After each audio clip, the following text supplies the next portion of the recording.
안녕하세요. 화성 동탄에 살고 있어요. 세상에 많은 기구한 사연들이 있지만 저 역시 정말 남들에게 말하지 못할 슬픈 사연을 가지고 있어요.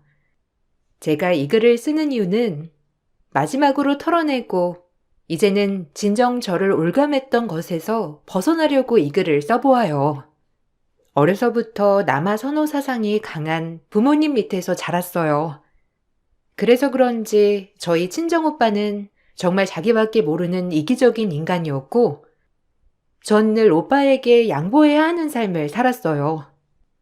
공부를 잘했던 저는 좋은 대학을 가고 싶었지만 부모님이 여자애라는 이유로 대학 진학을 시켜주지 않았고 제가 모은 대학 등록금마저도 오빠가 가수를 한다며 이리저리 겉멋에 치여 있을 때 홍보 비용에 쓰라고 제 돈까지 쥐어줬던 분들이었어요.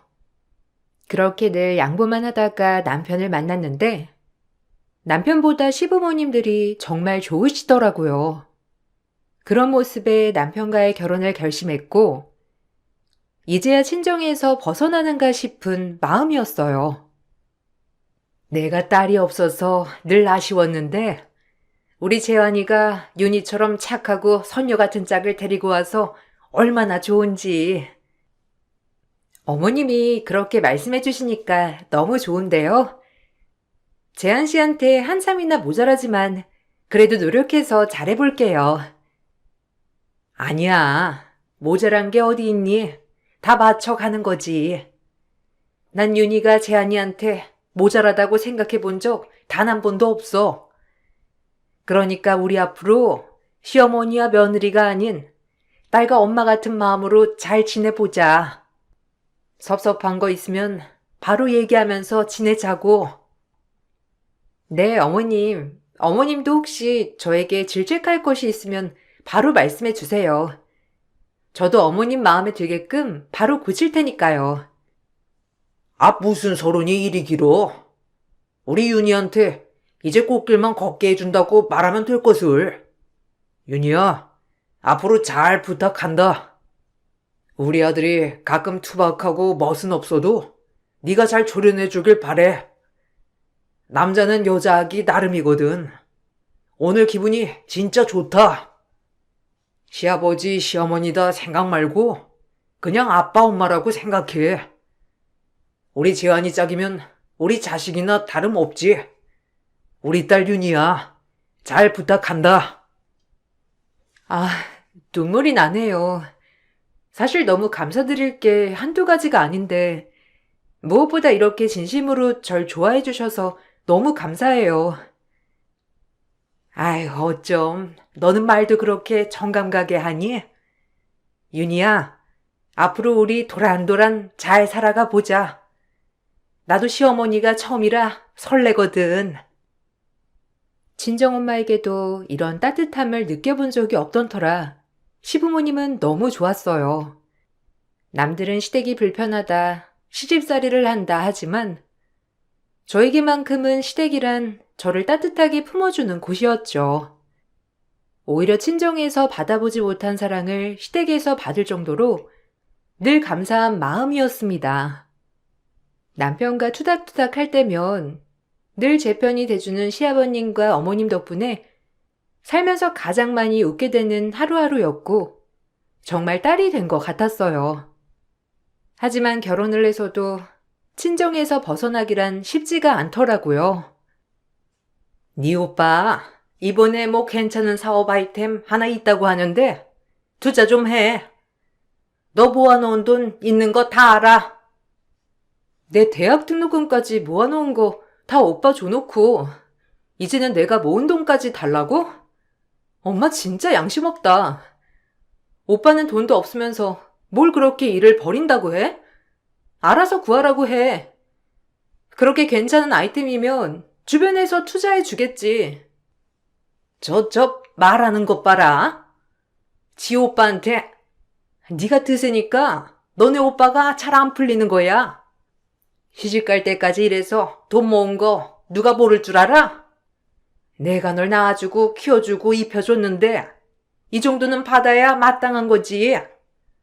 그러니까 돈 좀 내놓으라고. 결혼할 때 한 푼 안 내놓고 갔으면서 지금 이 정도도 못하겠다는 거야? 어쩜 너는 욕심이 그렇게 그득그득하니?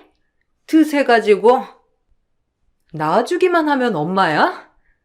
나 혼자 컸어. 엄마는 오빠만 바라봤고, 나 오빠 옷 물려 입으면서 학생 땐 아르바이트로 살았다고. 그랬는데 왜 오빠한테만 투자해주고 나한테는 아무것도 안 해주는 건데? 시집도 다 내 힘으로 갔잖아. 더 이상은 못해. 오빠도 오빠 힘으로 제대로 된 것 좀 해보라고 해요. 늘 그렇게 뒤에서 도와주고 끌어주니 지금 그 나이 먹도록 의존적인 거 아냐. 네가 그렇게 나온다 이거지? 그럼 어쩌겠냐? 내 딸 시집 보낸 집에 찾아가서 돈이라도 받아야 쓰겠다.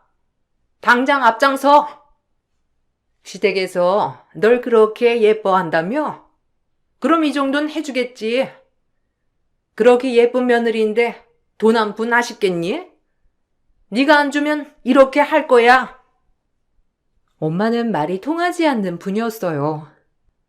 정말 어이없게도 저희 시댁에 찾아가서 앞으로의 제가 시댁살이를 할 것이니 그것의 대가를 받아야 한다고 엄포를 놓았고, 저희 엄마 성질을 알기에 그런 모습은 당연할 거라고 생각했습니다. 전 결국 어느 정도 모아놓았던 돈을 엄마에게 주었고, 엄마는 그제야 딸 취급을 해주더라고요. 정말 속상하고 안타까운 인생이었어요. 그때는 제가 너무 불쌍하다고 생각한 적이 한두 번이 아니었습니다.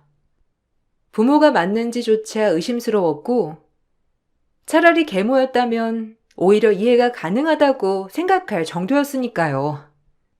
전 늘 친정에 돈 버는 기계 그 이상도 그 이하도 아닌 느낌이었어요. 이게 마지막이야.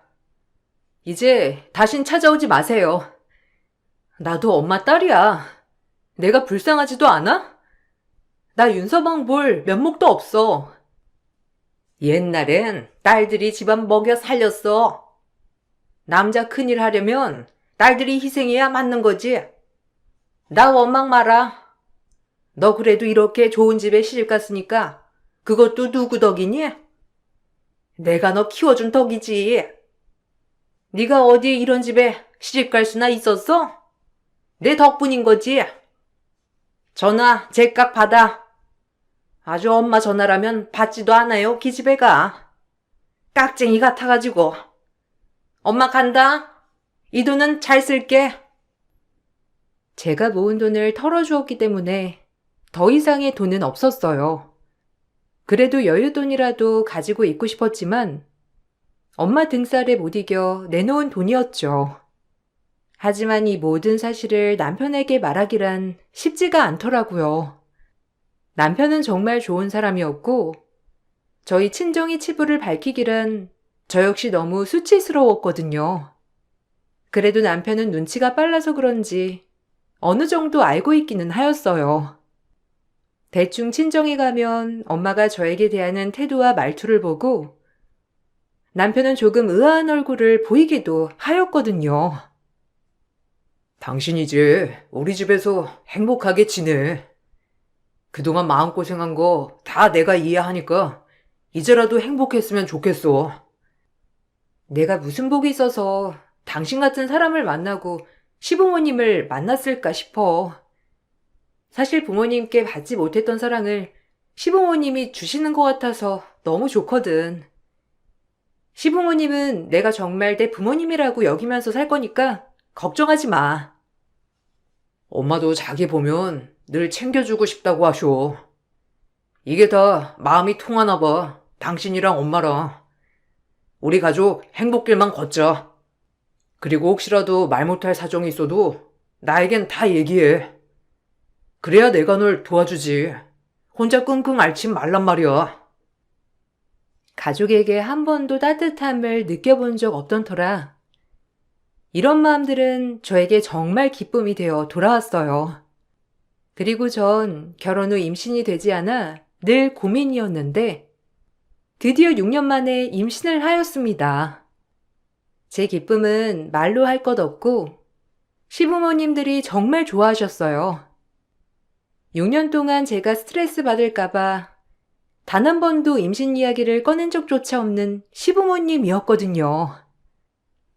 우리 윤이 정말 장하다. 그래도 네 몸이 제일 중요하니까 늘 신경 써. 아이보다도 산모 건강이 우선이니. 딸이든 아들이든 그저 건강하게 낳는 게 최고야. 윤이 이제 스트레스 받지 말고 집에서 푹 쉬면서 대교에 전념하거라. 에이, 아니에요. 그래도 할 건 할 수 있어요. 어머님, 아버님이 이렇게 좋아하시는 거 보니까 저 진짜 너무 좋은데요? 진작 임신 소식을 들려드렸어야 했는데 정말 죄송해요. 힘들게 가진 만큼 더 건강에 힘쓰고 아이 꼭 순산하도록 할게요. 아이도 아이지만 윤희야, 네가 더 소중해 우리는. 그러니까 스트레스가 찌약이거든. 스트레스 받지 않도록 해야 돼. 힘들게 가진 아이지만 제 몸을 더 많이 신경 써주시는 시부모님에게 정말 감동하였어요. 그리고 행복한 임신 기간을 보낼 거라고 다짐했습니다. 사실 임신을 하니 딸이든 아들이든 정말 기쁜 마음이 들었는데 내 부모님은 왜 그러셨나 오히려 원망이 들 때가 많았어요. 난 우리 아이에게 절대 그런 감정을 들게 하지 않을 거라고 다짐하고 또 다짐하였어요. 그러나 그 행복은 오래가지 못했고 또다시 돈 얘기를 하러 저를 찾아온 엄마 때문에 정말 힘든 날이었어요. 엄마는 돈을 요구하면서도 정말 뻔뻔했거든요. 네 오빠 사업 그거 알지? 어려워졌다더라. 이럴 때 형제 좋다는 게 뭐니? 네가 가진 것 좀 다시 내놔야겠어. 엄마, 나 임신했어. 그리고 결혼하고 일도 쉰 거 알잖아. 내가 무슨 돈이 있어서 오빠한테 돈을 해주냔 말이야. 아니 윤서방이 그렇게 잘 나가는데 네가 돈이 없다는 게 말이 돼? 너네 시댁도 잘 살잖아. 융통 좀 해봐. 내가 널 그러라고 시집 보낸 거지. 이 정도도 안 할 거면 널 시집 보냈겠어? 내 옆에 붙여놓고 일이나 시켰지. 1억 정도만 있으면 돼. 1억이 누구네 집 애 이름이냐고. 지금 경제관리고 뭐고 다 윤서방이 하니까 나한테 돈 얘기하지 말아요. 나 돈 한 푼 없으니. 저 독한 기집애? 니네 오빠가 죽어도 좋아? 니네 오빠 지금 어려워서 죽는다마다 하는 마당이야.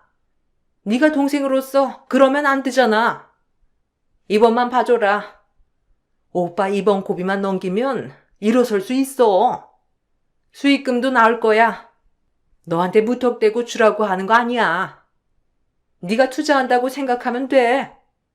당연히 수익금은 너에게 줄 거고 절대 그냥 달라는 거 아니니까 엄마 좀 믿어봐. 글쎄 엄마, 투자금이고 뭐고 없다니까? 오빠 사정이야 딱하지만 진짜 없어서 그래요. 이번엔 못 도와줄 것 같아 엄마. 어쩜 넌 너밖에 모르니? 니네 오빠가 불쌍하지도 않아? 그래, 혼자 그렇게 잘난 것처럼 살아봐. 이 모질고 독한 거사. 엄마의 간절한 부탁에도 제가 거절하자 엄마는 저에게 욕을 퍼부으며 자리를 뜨셨고 임신했다고 하는 딸은 안중에도 없는 게 정말 속상하더라고요. 그리고 그 일이 있고 나서 친오빠는 죽는다 마다하며 저에게 압박을 하기 시작했습니다. 그래, 내가 죽어도 좋다는 거지? 나 이제 돈 날 구멍도 없고 그냥 한강다리 가서 뛰어내리면 그만이야. 네가 우리 엄마 아빠 잘 부탁한다. 내가 너한테 해줄 말이 이것밖에 없네. 하나뿐인 동생이 죽는다는 오빠 나 몰라라 한다는데 뭐. 오빠, 진짜 정신 차려. 그놈의 사업 이제 접을 때도 되지 않았어? 세상에 할 일이 얼마나 많은데 아직도 거기에 목숨 거냐고. 그러니까 이제 적고 내 인생도 적겠다는 거 아니야. 됐지? 내가 이 세상에서 사라진다면 그건 네가 자초한 일이야. 오빠의 말에 정말 큰 충격을 받았으나 차마 남편에겐 얘기하기 쉽지 않았어요. 남편이 알게 되면 제 자신이 너무 불쌍해 보일 것 같고 이런 짐까지 지게 하고 싶지 않았거든요. 죽는다는 오빠가 무서워 전 해서는 안 되는 짓을 해버렸어요. 집 담보로 대출을 받았고 대출받은 돈 1억을 오빠에게 송금하였습니다.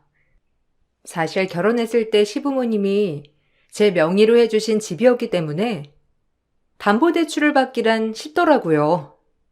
그리고 오빠에게 제발 꼭 성공하라고 부탁을 하게 되었습니다. 아, 걱정 마. 내가 누구냐? 어쨌든 이번에도 동생 덕분에 한 단계 업그레이드 되겠어. 오빠가 수익 나면 무조건 챙겨줄게. 그래, 이번엔 그냥 주는 게 아니라 너 수익금 건질 수 있다니까. 나중에 오빠한테 고맙다고 절이나 하지 마라.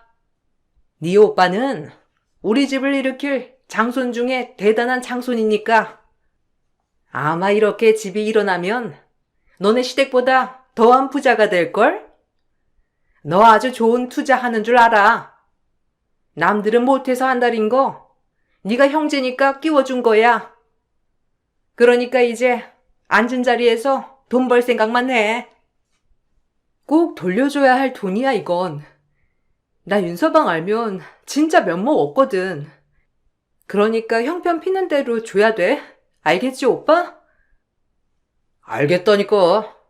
내가 설마 동생 돈을 띄어먹냐? 나 그 정도로 파렴치하지 않아. 그 돈의 수익까지 따따블로 얹어줄게. 아, 못 믿겠으면 각서 쓰고 공증 받아. 내가 그 정도도 신뢰가 없냐? 진짜 무조건 수익 나게 해줄 거니까 기대하라고. 그래, 차라리 공증을 쓰자. 나 이 돈 윤서방 몰래 해주는 돈이야. 진짜 꼭 갚아야 돼.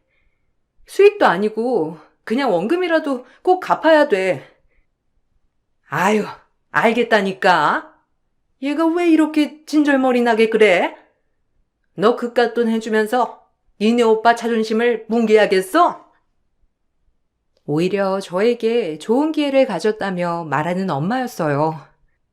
하지만 그 일이 있고 3달 뒤 오빠가 폭삭 망했다는 소식을 듣게 되었습니다. 순식간에 제 1억이 날아가 버린 거예요. 물론 엄청난 수익률을 바라진 않았고 그저 본전이라도 돌려주기만을 바랬어요. 오빠가 폭삭 망했다는 소식과 저에게 꺼간 돈까지 나몰라라 하는 엄마와 오빠 때문에 충격을 받아 전 유산을 하고 말았고 남편과 시부모님들은 제 유산 소식에 몹시도 슬퍼하셨어요. 중기 유산이었기 때문에 아이를 낳는 거나 다름없었고 전 몸과 마음이 정말 부서지는 경험을 하게 되었습니다. 하지만 제가 그렇게 슬퍼할 때 정작 친정엄마는 옆에 없더라고요. 괜찮아. 난 자기만 있으면 돼. 우리랑 인연이 아니었던 거지 뭐. 자기 몸조리 잘하고 우리 다음에 더 좋은 아기 만날 날을 고대해 보자. 지금은 자기 몸 관리가 제일 중요하니까. 내가 이렇게 슬픈데 자기는 얼마나 슬플 거야. 가늠이 안 된다. 그래, 윤희야. 우린 괜찮으니까 부디 너 몸 관리에나 신경 써. 이게 아기를 낳는 거랑 똑같은 건데 엄마가 미역국은 다 끓여줄게. 아기 낳는 거랑 똑같은 거니까 정말 몸조리 잘해야 해. 알겠지? 얼마나 좋은 날이 오려고 이러는지 모르겠다. 죄송해요. 제가 더 잘 지켜냈어야 했는데 저 때문이에요. 어머님이랑 아버님이 기대 많이 하셨을 텐데 면목 없어요. 아니다. 너 때문이 아니야. 절대 그렇게 생각 말어. 애야 또 가지면 되는 거고 넌 둘도 없잖아. 그러니까 그런 말 말아라. 그래. 당신 그런 말 절대 하지 마. 일단 당신의 몸과 마음 추스르는 게 제일 중요해. 그러니까 당분간은 아무 생각하지 마. 정말 슬프지만 저를 위해 애써 용기를 주시는 시부모님과 남편이었고, 그와 반면에 엄마는 제 유산 소식을 들어도 그저 제 탓을 하며 차갑게 얘기하였어요. 엄마의 그런 태도에 절망적이고 정말 더 이상의 할 말이 없다는 생각이 들었습니다. 누굴 탓해? 네가 간수를 못한 걸. 아니 남들은 잘만 낳는다던데 넌 왜 그 모양이냐? 옛날엔 농사일하면서도 9남매씩 낳았어. 꼴랑 첫째에 낳으면서 진짜 유난은 유난대로 다 떨어대는구나. 하여튼 인생이 순탄하지가 않아요. 엄마, 진짜 너무한다. 내가 누구 때문에 유산했는데 오빠 망했다는 소식이랑 그동안 나 돈 때문에 괴롭힌 거 스트레스까지 이게 다 엄마랑 오빠 때문인 거 몰라요? 근데 어떻게 내 몸을 탓해? 차라리 엄마가 계모였으면 좋겠다고 생각한 적이 한두 번이 아니야. 얼씨구? 계모였어 봐라. 진작 너 같은 거 갖다 버렸지? 너같이 드쓴 애가 있으니 우리 아들이 안 풀리는 거 아니야? 말은 바로 해야지. 그리고 얼마나 애가 드세면 애가 붙어있질 않니? 임신도 간신히 됐구먼. 다 그게 네가 독해서다. 누구 탓하고 원망 마라. 엄마는 진짜 계모야. 아니 모르는 사람보다 더 못됐어. 엄마한테 난 자식도 아니지? 어떻게 나한테 이럴 수가 있어? 친정 엄마에겐 더 이상 일말의 희망이 보이지 않았고 전 엄마에게 이제 아이의 마음을 접어버렸어요. 그리고 제 마음은 제가 추슬러야 한다고 생각했죠. 그리고 제가 꺼준 1억을 당장 달라고 하자 엄마와 오빠는 배째라는 시기였고 전 남편 몰래 집 담보대출을 받은 것이었기 때문에 몸이 이 지경인데도 어떻게든 집 대출값을 갚아야 했습니다. 그래서 대리운전회사에 취직을 하여 콜센터 업무를 하기 시작했어요. 남편에겐 몸이 많이 지쳐 나가서 일을 해보고 싶다고 거짓말을 했고요. 집에서 쉬어도 모자랄 판에 이렇게 나가는 게 맞는 건가 싶다. 그것도 새벽까지 일하는 건데. 아무리 전화 업무지만 힘들어. 아니야, 나 진짜 좀 다른 일 하면서 있고 싶어. 집에만 있으면 우울하거든. 그러니까 내가 힘들면 그만둘 테니 허락해줘. 언제든 힘들면 그만두는 거야. 그냥 한 달 정도만 하고 다시 집에서 쉬던지 해. 몸도 몸이 아닌데 모르겠다 정말. 그렇게 허락을 구하고 일을 시작했습니다. 절대 이 집 대출에 대해 남편은 몰라야 한다고 생각했고 가뜩이나 염치 없는데 이렇게까지 염치 없고 싶진 않았거든요. 오빠와 엄마에게 원망을 해봤지만 오빠조차도 사업의 실패로 죽을 위기에 처했다고 하니 마냥 그 집을 원망할 순 없었어요. 그렇게 몸도 다 회복되지 않은 상태에서 2교대 근무를 하며 일을 했어요. 밤에 일을 해야 돈을 더 많이 주었기에 오히려 저녁부터 새벽까지 일을 하게 됐고 남편에겐 잠이 안 와서 한다고 하며 겨우겨우 하게 됐어요. 그러던 어느 날 대리운전 회사 일을 하고 새벽 2시에 집에 갔더니 저희 엄마가 와 계셨고 그런 엄마를 남편이 사정없이 패대기를 치더라고요. 전 남편의 이런 모습을 처음 봤던 터라 너무 놀랐고 저도 모르게 남편에게 소리를 치게 되었습니다. 당신 우리 엄마한테 무슨 짓이야? 아니 이게 어찌된 일이냐고. 당신같이 착하고 선한 사람이 어쩌다가. 충격받아 저희 엄마를 패대기에 친 남편의 뺨을 올리려던 순간 남편의 이야기에 상상도 못한 대반전이 펼쳐졌습니다. 당신은 사람도 아니야. 어떻게 딸 자식을 그렇게 사지로 내몰고 뻔뻔하게 호의호식하며 살 수 있어? 내가 그동안 그걸 몰랐을 것 같아? 당신이 윤희한테 했던 행동들은 어느 정도 알고 있었다고. 그럼에도 윤희를 낳아주신 분이니 참았어. 알아? 아니, 자네가 지금 뭘 오해하나 본데? 어떻게 자네 장모인 날 패대기 칠 수가 있나? 아이고, 윤희야. 엄마 허리 부러진다. 가증 떨지 마. 형님 사업이 잘 돼서 윤희한테 수익금을 준다고 그렇게 못살게 굴면서 돈을 해가더니 사업이 쫄딱 망했다며 배째라하고 유산한 딸 대리운전 회사까지 다니게 하면서 그렇게 고생시키니까 좋아? 내가 모를 줄 알았지? 자네가 그걸 어떻게? 아니 근데 솔직히 말해서 그게 내 탓인가?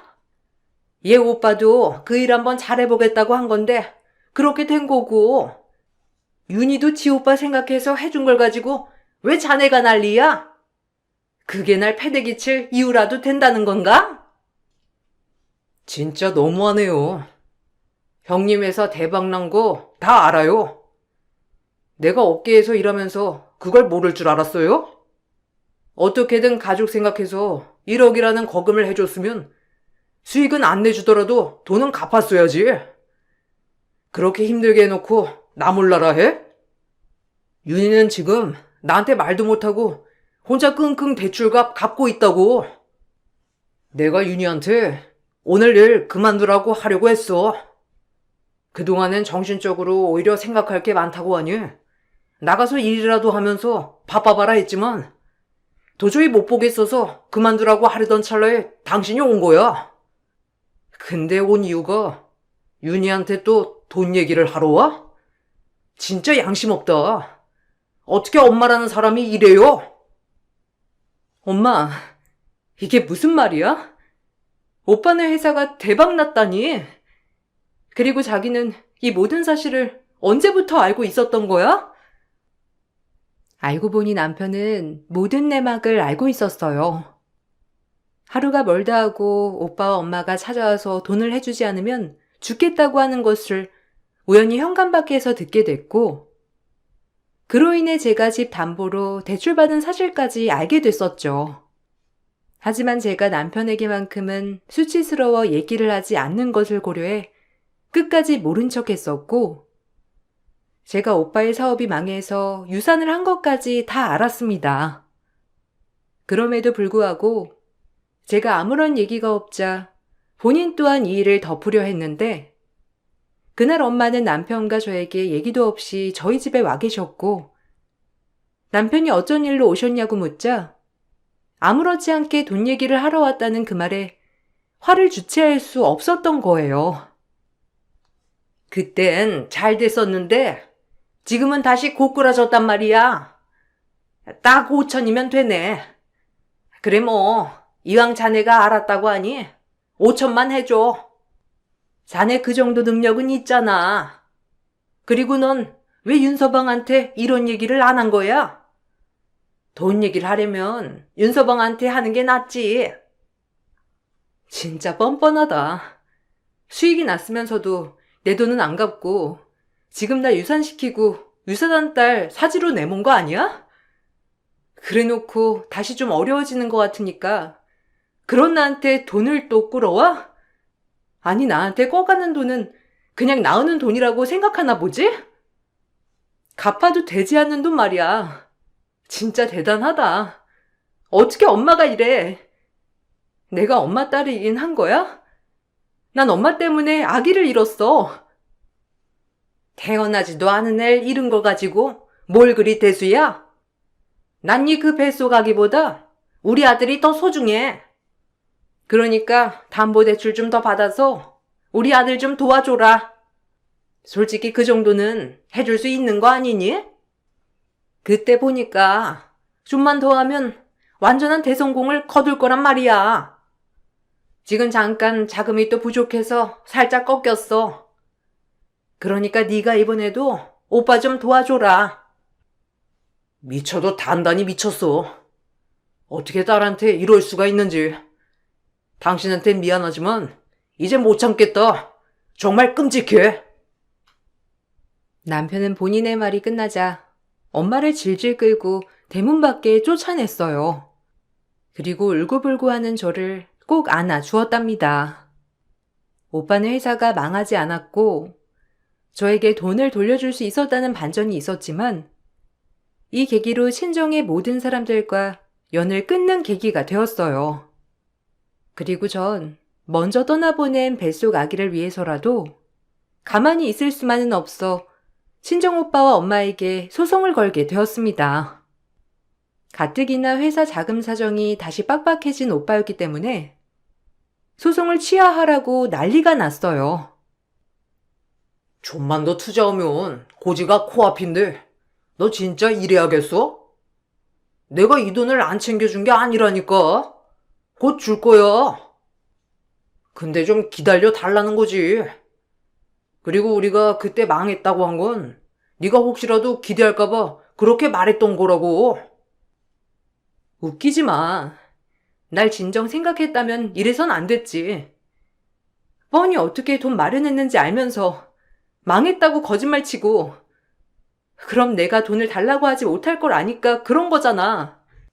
뱃속에 네 조카가 버젓이 있는데도 그러고 싶었니? 내가 동생이긴 했어?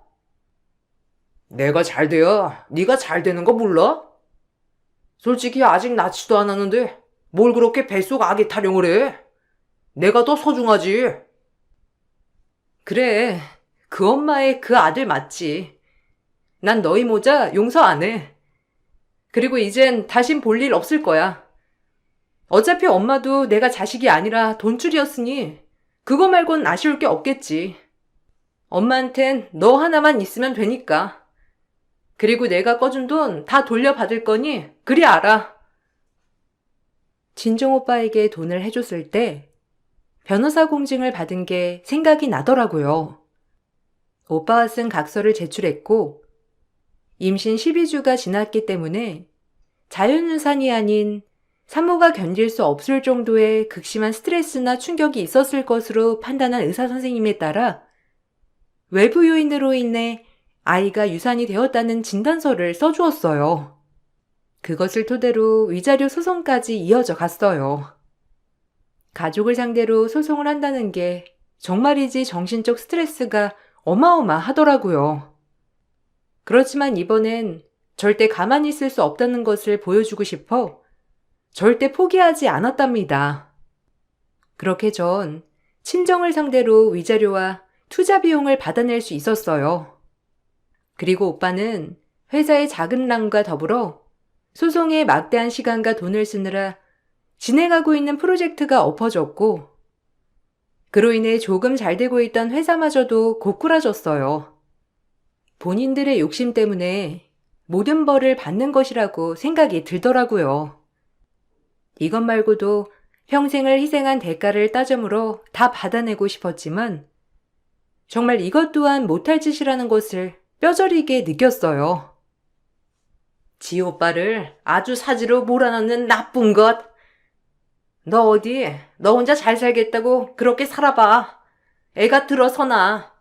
네가 못됐으니 애도 늦게 들어선 거고 그마저도 잃은 거야. 다신 엄마라고 부르지도 말고 찾아오지도 마라. 너 같은 건 딸로 두지 않을 거야. 아줌마, 저야말로 다신 안 봐요. 그리고 누가 아쉬운지 보자고. 무슨 긴 말이 필요하겠어. 당신한테 사과받고 싶은 마음 추워도 없고 이제 그냥 보지 않고 싶은 마음뿐이야.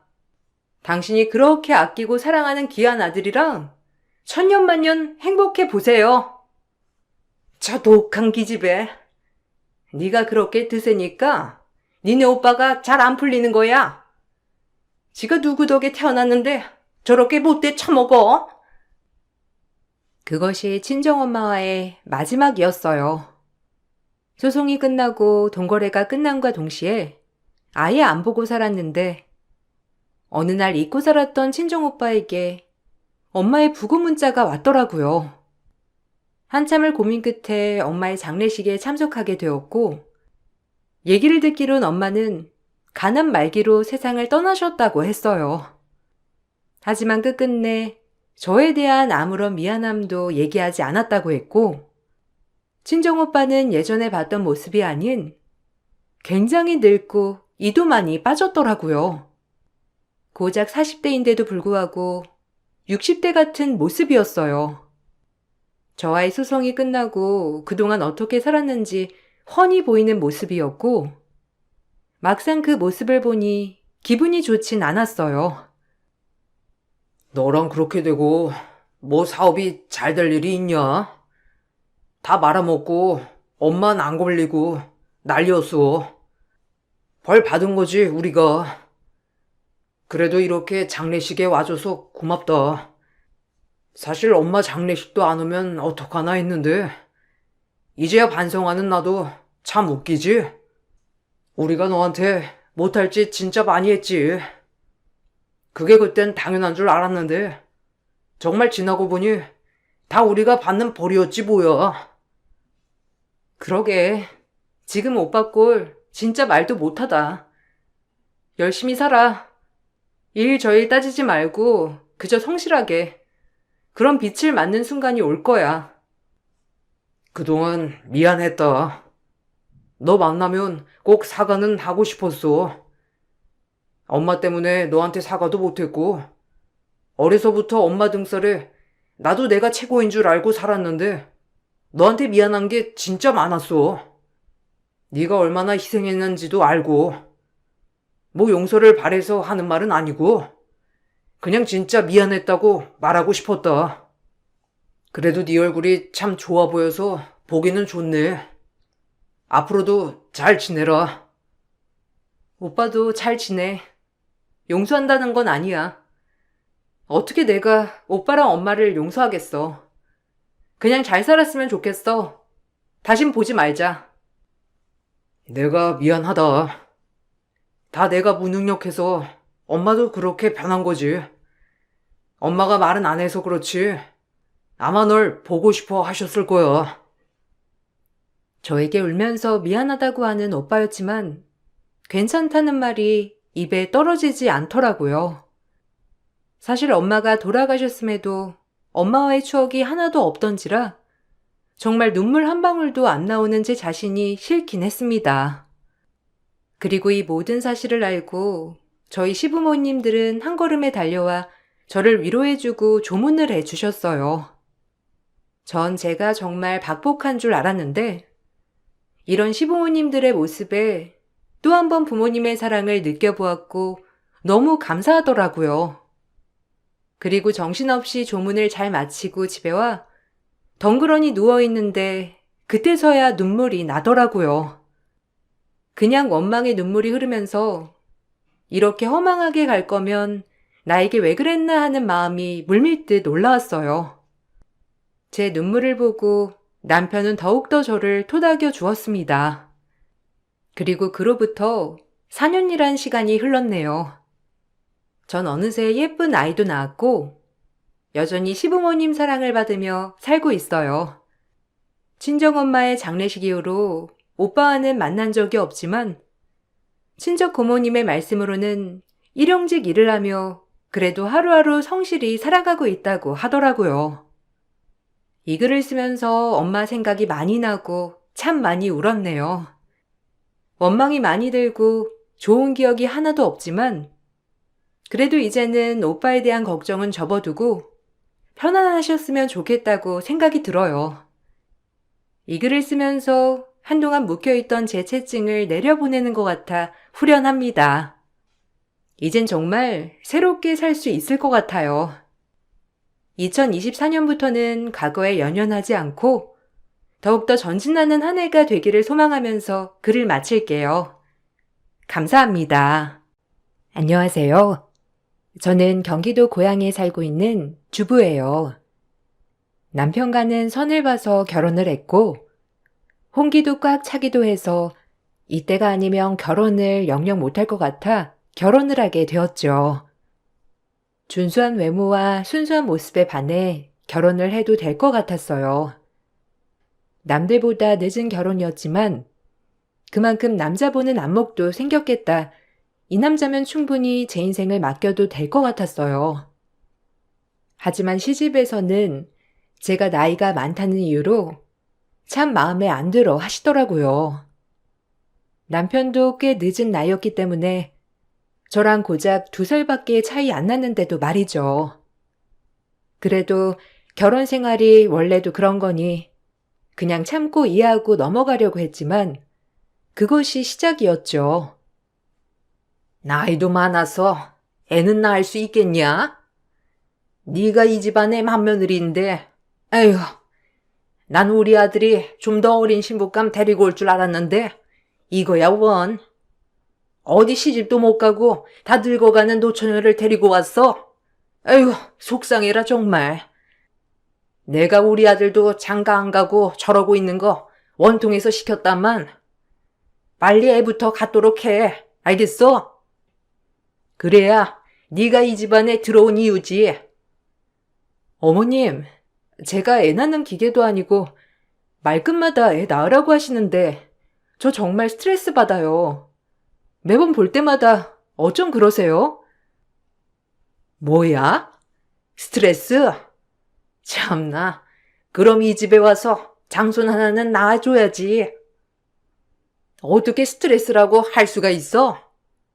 하여간 여물대로 여물어가지고 말대꾸 하는 거 봐라. 이래서 순하니 어린애가 좋다는 거야. 너같이 나이 많은 애 말고 아유 원통해 정말. 세상에 찌들 대로 찌들어서 말끝마다 말대꾸 하는 것 좀 보소. 어리면 순수하니 얼마나 보기 좋아? 엄마, 그만하세요. 저도 장가 못 가고 나이 많았는데요, 뭐. 누가 보면 제가 꽤나 어린 줄 알겠어요. 당신도 너무 속상해하지 마. 뭐라고? 아주 이제 장가 갔다고 아내 편들지? 너 그러지 말아라. 내가 널 키우느라고 얼마나 희생하며 키웠는데.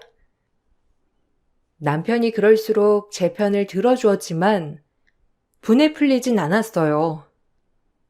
딱히 제가 꿀릴 건 없다고 시작한 결혼이었기에 말이죠.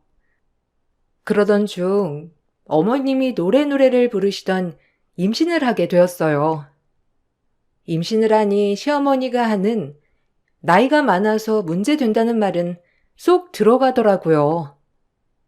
하루하루가 행복했고 임신을 하니 세상이 달라 보이고 모든 것을 좋게 받아들이기로 했어요. 혹시라도 제가 안 좋은 생각을 하게 된다면 우리 아이에게 그 기운이 전달해질까 그저 좋은 생각만 하려고 노력했어요. 저에겐 아들인지 딸인지 상관없는 소중함이었지만 어머님은 무조건적으로 아들을 바라셨는데 남편이 장남이기도 해서 말이에요. 아들 낳아야 한다. 네가 이 집에 들어와서 장손 하나는 낳아야지. 그네한테서 나와야 집안의 기강이 서는 거야. 너보다 일찍 결혼했지만 네 동서가 아들 낳아봐라. 네 남편이 체면이 서겠니? 그러니까 네가 꼭 아들을 낳아야 해. 알겠어? 난 무조건 아들 낳는 집에 이 재산 다 물려줄 거다. 그러니까 악착같이 생각하고 아들 낳아. 안 그럼 다 소용없으니까.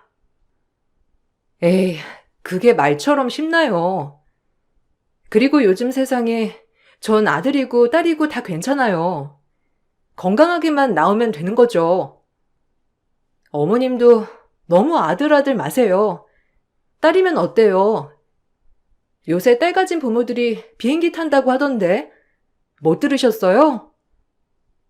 그래도 그게 아니라니까. 아들은 무조건 하나 있어야지. 딸 아무리 낳아도 소용없어. 딸 낳으면 비행기 탄단 말도 있지만 어디 그러니? 집안의 대를 이어야 할 아들 하나를 낳아야 며느리로서 할 도리는 다 아는 거지. 그러니까 무조건 아들 낳아라. 아이를 낳기 전부터 어머님은 부담을 주시더라고요. 하지만 그 부담에 부응하지 못하게 전 딸을 낳았어요.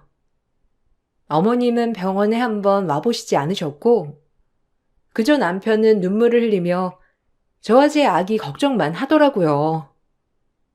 아들을 바라시는 건 알았지만, 이렇게 대놓고 딸을 낳았다고 와보시지 않는 어머님이 얼마나 야속했는지 참 미워졌어요. 그리고 그의 동서도 임신을 했고, 아이를 낳았는데 동서는 어머님이 그토록 바라시던 아들 손주였어요. 어머님은 그때부터 저와 동서, 그리고 손주들을 차별하기 시작했죠. 저에게 그러시는 건 100번이고 참을 수 있었지만, 아이한테 그러시니까 저조차도 그 화가 말로 다 할 수 없었어요. 아이고, 우리 손자. 참 예쁘기도 하지. 고맙다, 아가야. 우리 집에 아들 손주 하나 낳아줘서 내가 너 하고 싶은 거 하나 거하게 해줄게. 그러니까 말만 해보렴. 우리 집안의 대를 이어줬는데 내가 그런 것도 하나 못해줄까봐 얼른 말해봐. 에이, 어머님.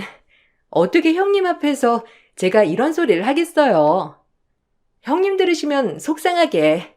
안 그래요, 형님? 아니야, 괜찮아.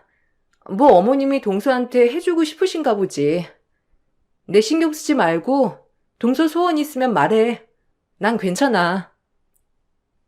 참나. 얘 신경을 왜 써, 니가? 아들 낳은 너랑 딸 낳은 쟤랑 같냐? 전혀 다르지? 행여나 얘 눈치 볼 거 없다.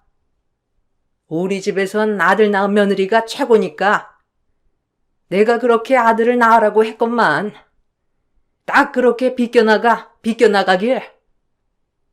어머님, 서윤이 듣겠어요. 말 조심 좀 해주세요. 눈에 넣어도 아프지 않은 제 자식, 그런 식으로 얘기하지 마시란 말이에요. 저한테 아무리 그렇게 하셔도 상관없지만 제 아이한테 그렇게 하시는 꼴은 용서 못해요. 그러니까 말 조심해주세요. 기분 나쁘네요. 뭐야?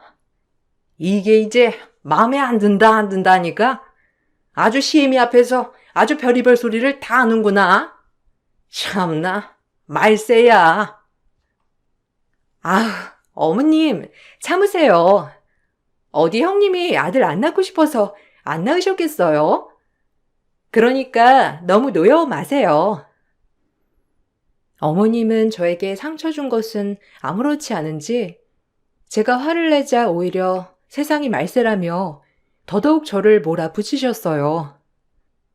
참 우울했고 사랑까진 아니었지만 그래도 제 딸을 손녀 취급이라도 해주셨으면 좋으련만 어머님은 제 딸이 태어나고 크는 그 순간 한 번을 안아주지 않으셨으니까요. 그렇게 8년이란 세월이 지났습니다. 어머님은 더 하시면 더 하셨지 그 마음이 사그러들지 않으시더라고요.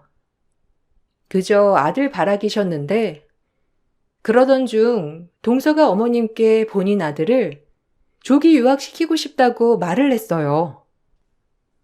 어머님, 저 그때 어머님이 하신 말씀 생각해봤는데 우리 승윤이 조기 유학시키면 어떨까요?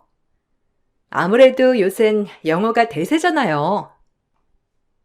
유학? 에이구, 뭐 우리 손자가 넓은 세상에서 많이 배우면 좋지만 그래도 너무 어린 거 아니냐? 내가 더 옆에 끼고 싶은데. 어머, 어머님은? 요새는 지금부터 가야 늦지 않는다고요. 아무래도 우리 집안을 일으킬 손자인데 한국에서 매번 똑같은 프로그램에 남들처럼 평범하게 자랐으면 어머님은 좋으시겠어요? 전 그건 아니라고 봐요. 어떻게 생각하세요? 저랑 이인은 이미 승윤이 학교라던가 그런 건 알아보고 있거든요. 어머님만 지원해 주신다면 더 큰 세상에서 승윤이 공부시키고 싶어요. 아유, 뭐 우리 손자를 위한 거라는데 내가 별 수 있나. 그래도 이 할미 손주인데 난 더 옆에 두고 싶어서 그렇지. 그래도 어미랑 뭐 다 원한다고 하면 지원해줘야지. 우리 손주를 위하는 일인데 안 그러냐? 하나밖에 없는 우리 손주인데. 역시 어머님은 들어주실 줄 알았어요. 저희 그럼 당장 유학원 통해서 알아볼게요. 감사합니다, 어머님. 어머님과 동서의 말을 듣고 있자니 웃기더라고요. 어머님은 제 딸아이는 그저 안중에도 없는 듯이 동서의 아들을 하나밖에 없는 손주라고 하더라고요. 참 섭섭했지만 원래도 제 딸아이는 안중에 없던 분이시니 그저 쓰린 속을 달래고 말았죠. 그리고 어머님은 본격적으로 동선에 지원해주기 시작했는데 만만치 않은 유학 경비를 대주시면서 동선회를 후원해 준 것이었어요. 그렇게 동선회는 해외로 떠났고 씁쓸했어요. 우리의 옷 한 벌 사준 적 없던 양반이 그렇게 큰 돈을 계속 지원해 준다는 게 말이에요. 내가 미안하다. 우리 엄마가 워낙 아들 사랑 지독한 분이셔서.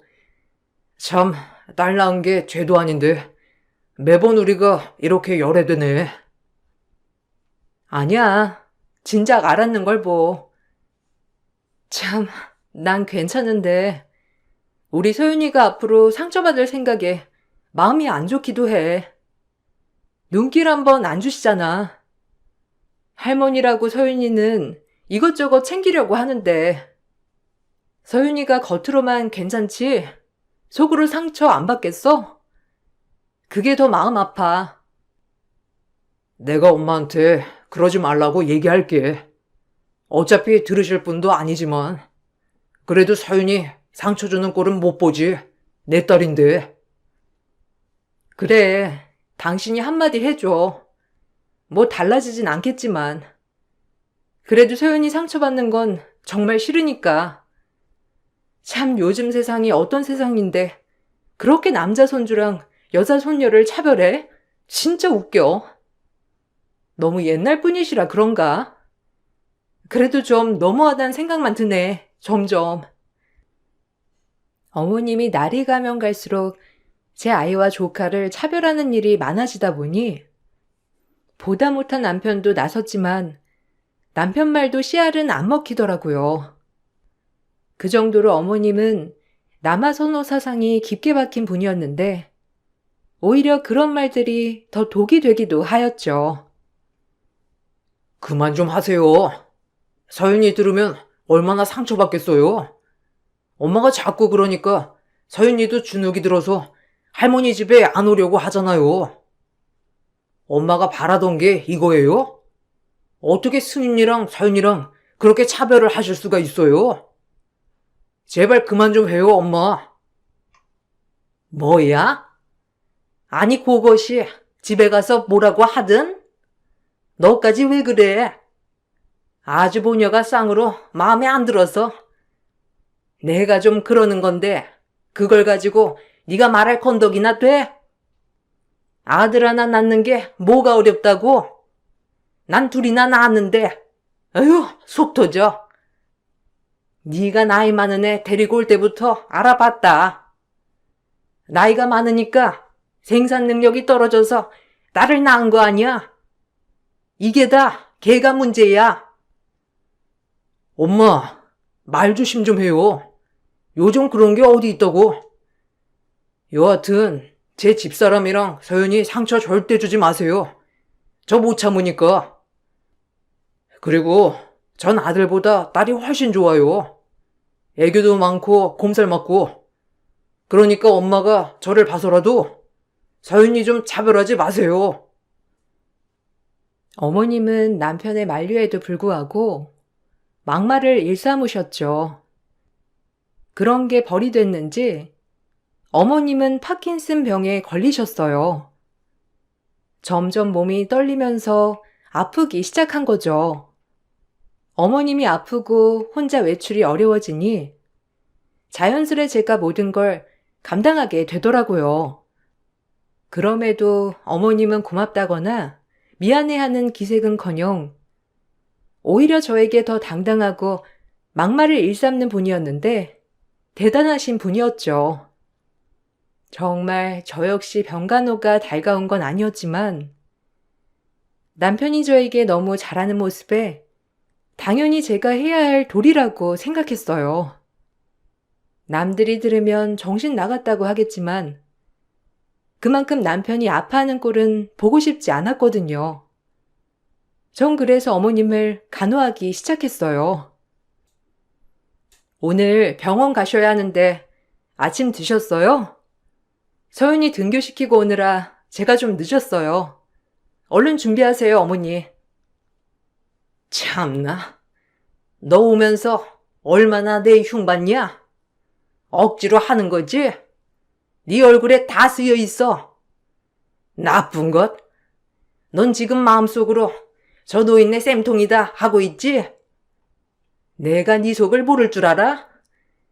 행여나 내가 아프다고 나 무시할 생각 말아라. 나 아직 멀쩡해. 참 정정하시네요. 아프면 좀 기운도 없고 사람이 약해지기도 해야 할 텐데 어머님은 어쩜 그리 꼿꼿하세요. 마음대로 생각하세요. 전 그냥 제 할 도리만 하는 거니까요. 어머님이 아프시다고 제가 뭐 눈 하나 깜짝하는 줄 알아요? 제가 시간이 나고 애아빠가 저한테 잘하니까 그냥 이게 도리다 싶으니 어머님 케어하는 거예요. 그런 줄 아세요. 얼른 준비하세요. 병원 가게. 저 나쁜, 천하의 못된 것. 내가 아프기만을 바랬어. 아니, 아주 처음부터 내가 아프라고 생각한 거지? 네, 전 아픈 건 맞아요. 어머님 이렇게 아프신데도 눈 하나 꿈쩍 안 하는 거 보세요. 됐죠? 그러니까 얼른 가요. 시간 늦겠어요. 절 존중해 주시지 않는 어머님에게 저도 잘할 필요를 못 느꼈고 그저 남편 하나만 바라보고 어머님을 병원에 모시고 다녔어요. 날 너무 사랑해주는 남편, 아이 아빠니까 그 부모한테도 잘해야 될 것 같았거든요. 그렇게 남편의 마음을 편하게 해주고 싶었죠. 어머님은 막말을 하면서도 저와 쭉 병원을 같이 다니셨어요. 매번 돈은 동선애한테로 들어가는 건 알았지만 애초에 어머님에게 뭘 바라고 한 일은 아니었으니 그러려니 했고 그렇게 어머님의 병간호가 지속되었습니다. 매번 저를 보고 막말을 하면서도 이제 저를 찾는 일이 많아지는 어머님이었어요. 그런 저도 어머님께 미운 정이 든 건지 매번 말대꾸를 하면서도 케어해 드렸죠. 이 전화로 전화 좀 넣어라. 요새 통 둘째가 연락이 없네. 우리 손자 잘하고 있나 궁금한데 지금 시간이면 얘네 안 잘 시간이니까 전화 좀 걸어 넣어봐. 우리 토끼 같은 손자 목소리 좀 들어보게. 응? 뭐하냐? 빨리 전화 안 누르고. 동서는 알아서 전화도 안 하나 보죠? 참, 알았어요. 그만 못 채세요. 전화합니다 해요. 이 번호 맞죠? 신호는 가는데. 헬로. 어머, 형님? 오랜만이네요. 아니, 어쩐 일이세요? 전화를 다 하시고. 아, 저희가 너무 바빠서. 동서, 잘 지내지? 어머님이 승윤이 목소리 듣고 싶다고 하셔서 전화했어. 일단 어머님 바꿔드릴게. 얘기 나눠. 아이고, 승윤애미야, 나다. 잘 지내지? 어쩜 요새 연락이 없어? 내가 승윤이 목소리 듣는 낙으로 사는 노인네인데. 아, 어머님, 좀 바빴어요. 요새 애들 레벨업 테스트다 뭐다. 진짜 정신이 하나도 없거든요. 승윤아, 할머니다. 전화 받아. 아, 그리고 어머님, 이 시간에 전화는 좀 자제해 주시겠어요? 애가 공부하느라 좀 예민해서. 저희가 전화는 알아서 드릴게요. 전화기 너머로 조카에게 전화를 받으라고 하는 동서였지만 조카는 받기 싫다는 식으로 얘기하더라고요. 그 전화기 너머 소리를 어머님이 듣고는 매우 실망한 표정을 지으셨고 어머님을 옹호하는 건 아니지만 좀 안 됐다는 생각이 들더라고요. 동서도 어머님한테 좀 너무한다는 생각이 들었지만 그저 모른 척 했어요. 굳이 제가 관여할 일이 아니라고 생각했거든요. 아, 싫어. 나 이거 외워야 하잖아. 그리고 할머니랑 할 말도 없단 말이야. 영어도 못 알아듣고. 어쨌든 받기 싫어. 어머, 얘가? 그래도 할머니가 전화까지 했는데 전화는 받아야지. 얼른 전화 받아, 이거사. 어? 아, 빨리 받으란 말이야. 아이고, 우리 승윤이 스트레스가 이만저만 아닌가 보다. 내가 우리 손주 기분도 모르고 주책 맞게 전화를 했어. 우리 손주 기분 풀리면 꼭 할미한테 전화 달라고 해줘라. 그럼 너희 잘 시간도 다 되어 가는데 그럼 이만 끊자. 반가웠다. 네, 어머님. 제가 나중에 전화 드릴게요. 어머님도 참. 외국에서 그냥 연락 없으면 잘 지내고 있는 줄 아시면 되지. 꼭 이렇게 전화를 해서 이 기분을 잡친다니까요. 어쨌든 알겠어요. 어머님도 잘 들어가시고 그럼 제가 또 전화 드릴게요. 어머님은 전화기 너머의 소리를 듣고 애써 밝은 척하며 전화를 끊으셨고 민망했는지 저보고도 얼른 집에 가라고 하시더라고요. 전 그렇게 모든 돈을 쏟아붓고도 대접을 못 받는 어머님을 보면서 오만 가지 생각이 다 들었어요. 한편으론 고소하기도 하고 한편으론 안쓰럽기도 했는데 뭐 때문인진 모르겠지만 오히려 더 안쓰럽다는 생각이 들더군요.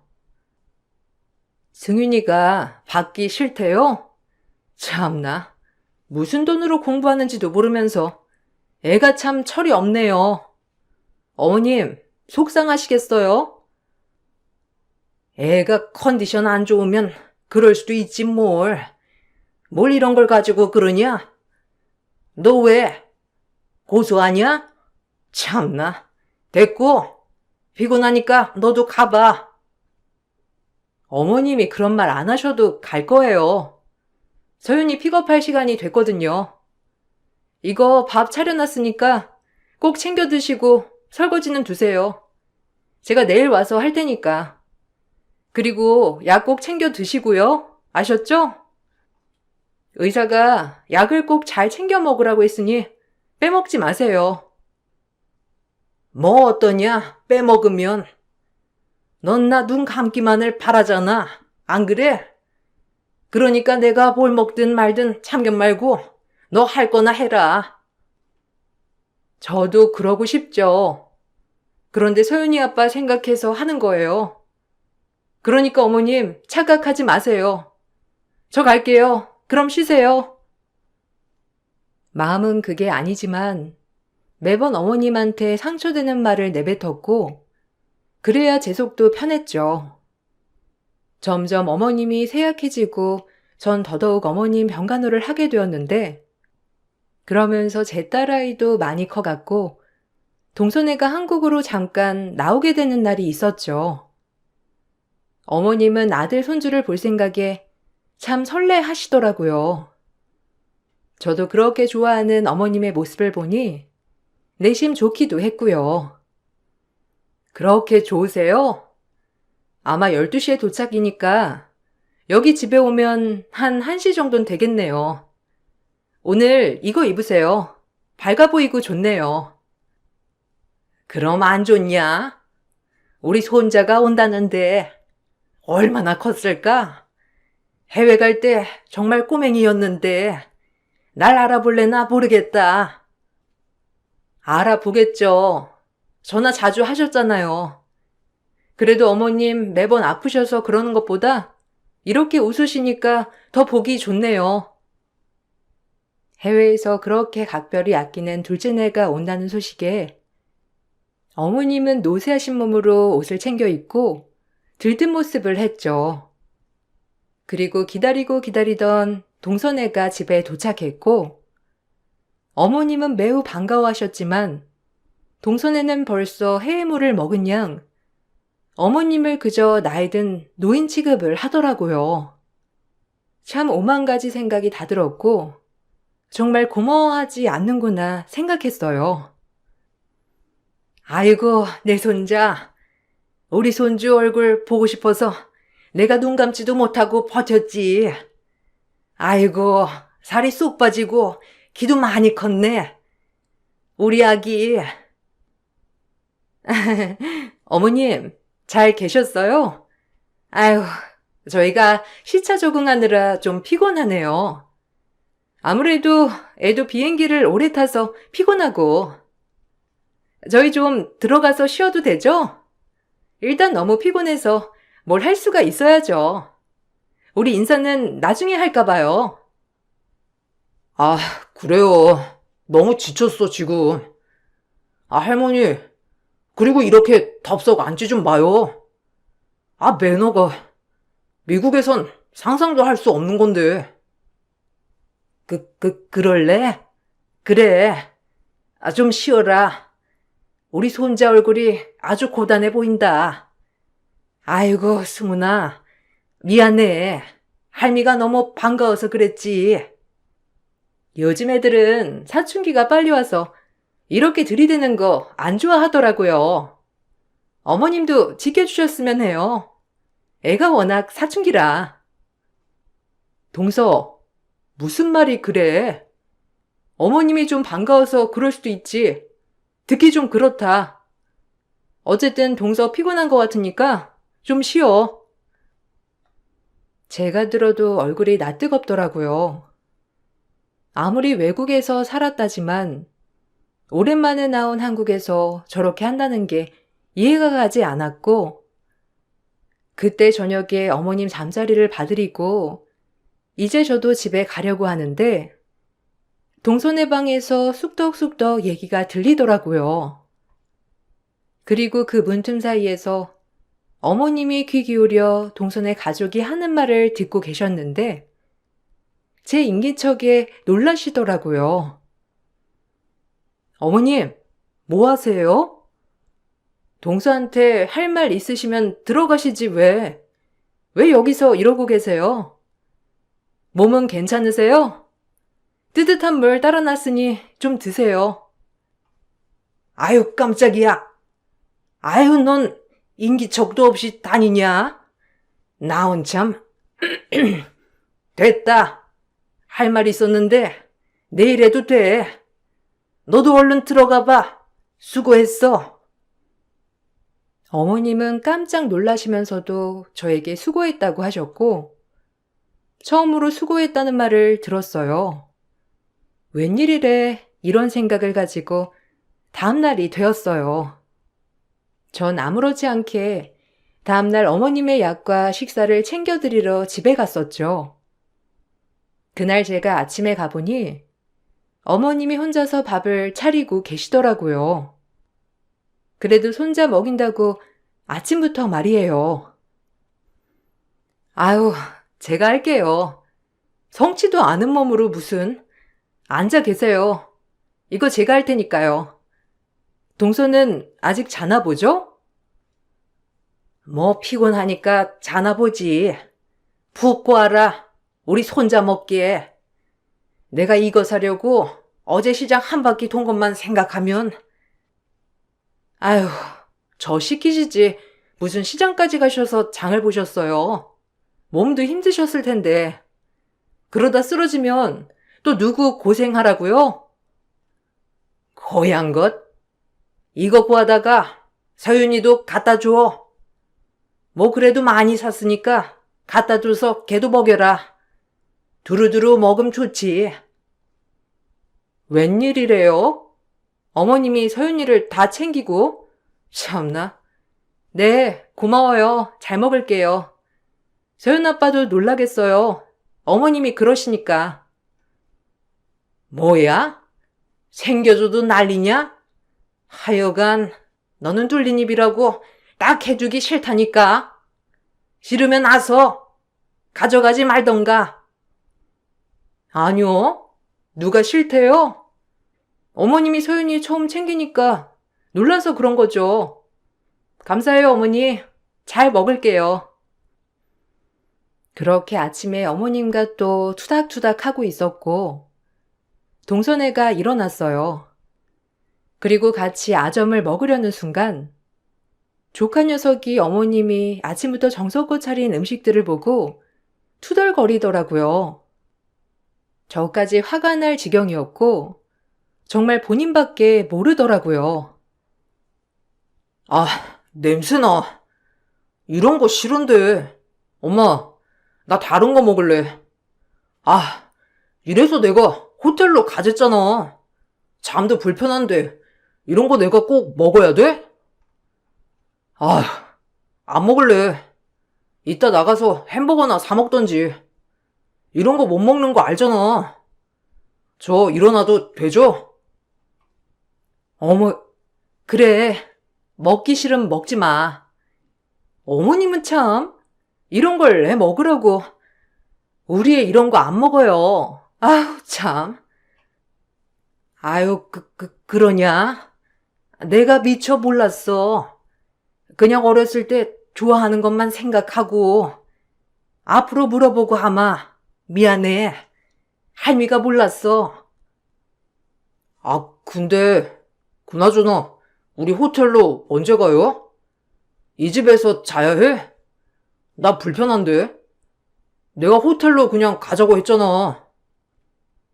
어머님, 저희 이따가 호텔로 갈게요. 아무래도 애가 너무 불편해하니까 좀 안 되겠네요. 저도 오랜만에 와서 불편하기도 하고. 동서와 조카의 말에 입이 다물어지지 않더라고요. 어쩜 저렇게 여태까지 지원받고 살았으면서 본인들이 잘난 것처럼 저러는 꼴이 참 보기 싫었어요. 제가 한마디 하려고 하던 찰나에 어머님이 갑자기 냅다 서류 더미를 던지시더라고요. 그리고 저에겐 옥수수 한 꾸러미를 주셨는데 이건 또 무슨 시츄에이션이지? 라고 생각에 잠긴 찰나 동서가 웃으며 말했어요. 자그마치 그 서류 더미에는 10억이라는 글자가 쓰여 있었거든요. 그걸 보자마자 동서는 웃어젖혔고 조카도 표정이 환해졌죠. 아, 형님, 서로 딱 어울리는 거 받았네요. 저는 서류, 형님은 옥수수나 써먹으라는 어머님의 계신가? 너희들한테 내가 딱 어울리는 걸로 준비했다. 그래, 나 이렇게 점점 갈 날만 가까워 오는데 재산을 나눠야겠지. 앞으로 언제까지 살지도 모르고, 안 그러니? 너네 한국에 나온 김에 지금 바로 해결해야겠다. 내가 쥐고 있으면 뭐하니? 어서 받아. 사실 어머님의 재산에 대해 눈코만큼도 생각해 본 적이 없기 때문에 당황했지만 속상하더라고요. 아무리 그래도 나에게 겨우 주실 부분이 옥수수라니라는 생각에 헛웃음이 나왔고 전 옥수수를 찜통에 바로 찌려고 준비를 했어요. 어머님과 동서 보란 듯이 그냥 바로 먹어치워 버리게 말이죠. 그리고 옥수수가 다 쪄지고 나서 그들 보란 듯이 옥수수를 한 입 깨문 순간 온 식구들이 귀함하며 일어서더라고요. 그야말로 집안이 아수라장이 되었고 저조차 이게 무슨 일인지 했고요. 아니, 어머님, 이게 뭐예요? 이 서류 장난하세요? 지금 아니죠? 어머님 손자가 여기 있는데 아니잖아요, 네? 뭐가 아니냐? 내가 주고 싶은 거야, 그게. 그 글씨 잘 봐라. 누구한테 10억을 남기는지. 이제 제대로 읽었니? 아니, 형님네한테 10억을 주다니? 어머님, 머리가 어떻게 된 거 아니에요? 어머님 손자는 여기 있잖아요. 모든 걸 다 준다고 했으면서 어떻게 이렇게 뒤통수를 칠 생각을 해요? 아우, 기막혀 진짜. 어머님, 빨리 정정해 주시라고요. 당장. 아, 참나. 뻔뻔한 것도 유분수지.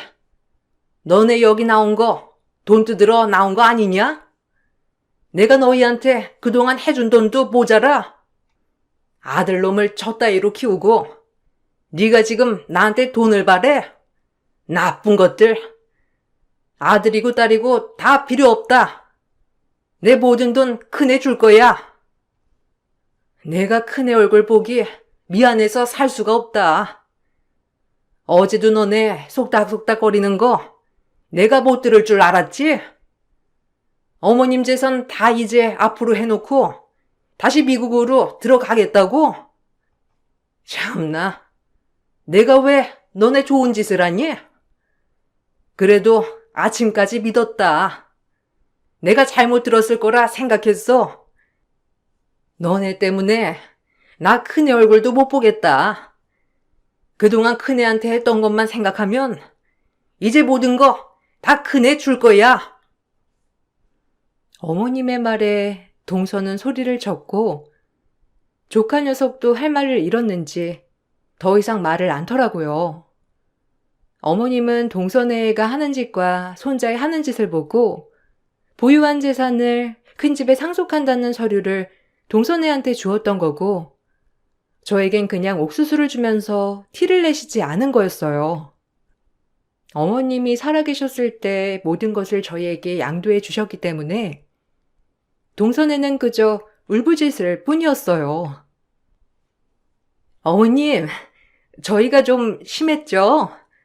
아무래도 외국물을 먹다 보니 말도 직설적으로 나가고 그러더라고요. 섭섭하셨으면 마음 푸세요. 어머님한테 손자가 누가 또 있어요. 안 그래요? 그러니까 마음 푸시고 제발 우리 승윤이 좀 봐주세요, 어머니. 할머니, 죄송했어요. 제가 너무 철이 없었죠? 그러니까 다시 마음 푸시고 엄마 얘기 좀 들어주세요. 네? 제발요. 동선에 진짜 웃긴다. 정말 악자같이. 참 돈이 뭐길래. 나도 어머님 그렇게 좋아하는 건 아니지만 참 안타깝다 진짜. 됐다. 이제 볼 일 없어. 아들 하나 없는 셈 치고 손주 하나 없는 셈 칠란다. 나도 아파 보니 이제 다 부질없다는 걸 느꼈어. 그렇게 동선에는 이러지도 저러지도 못했고 저희는 어머님의 상속으로 윤택한 삶을 살 수 있게 되었어요. 하지만 이걸 받고 마냥 편한 건 아니더군요. 저 역시 어머님을 미워한 세월이 많았기에 그렇게 편하지만은 않았어요.